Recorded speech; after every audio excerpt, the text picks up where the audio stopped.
মানুষ বিজনেস এসব প্ল্যানিং না গ্র্যাজুয়েশনের আগে করে, এখানেও তুমি লেট। আমি তোমাকে বলছি না, বাবা চাকরিজীবী ছেলে ছাড়া কিচ্ছু বুঝে না, বিজনেসে অনেক রিস্ক থাকে।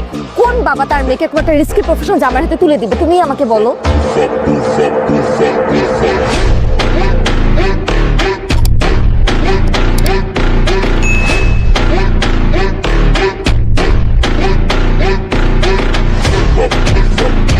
চায়নায় আমার প্রথম শিপমেন্টের কন্ট্রাক্ট সাইন হয়েছে। চাইনিজটা আবার ভাঙাড়ি কিনে কি করবে?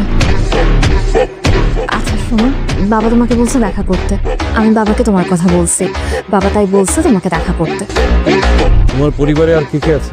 বাবা মা আছে, তার মানে তুমি একমাত্র সন্তান। জি। গ্রাজুয়েশন তো শেষ, এখন কি করার কথা ভাবছো? ব্যবসা, আমি অলরেডি একটা ব্যবসা শুরু করেছি, খুব ভালো যাচ্ছে আলহামদুলিল্লাহ। ব্যবসা? কিন্তু এটা তো কোনো ফিউচার নেই, খুবই রিস্কি। কারো কপাল খোলে আবার কারো কপাল খোলেই না। এনিওয়ে, কি ব্যবসা করার কথা ভাবছো? পেটফ্লেক্স এক্সপোর্টের বিজনেস। পেটফ্লেক্স মানে হচ্ছে, জানি চাটা খেয়ে যেও। আঙ্কেল আমাদের শেষ, তোমার সাথে আমার কথা শেষ।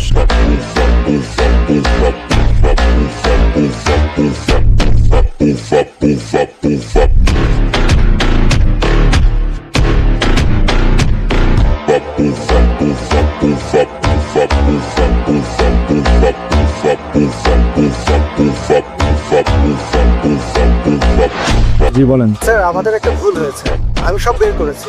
আসলে রাজীব সাহেবের কোনো দোষ নেই, উনি নতুন তো তাই খুব সহজে অফিস পলিটিক্সের শিকার হয়েছে।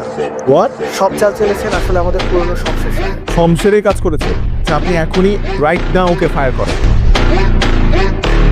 এখন আমি আসলে জানতাম না যে রাজীব।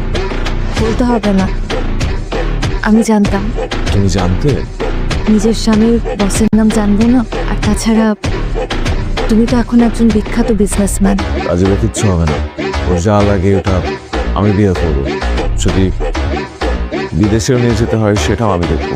দয়া দেখাচ্ছ? না, এটা আমার কোম্পানির পলিসি।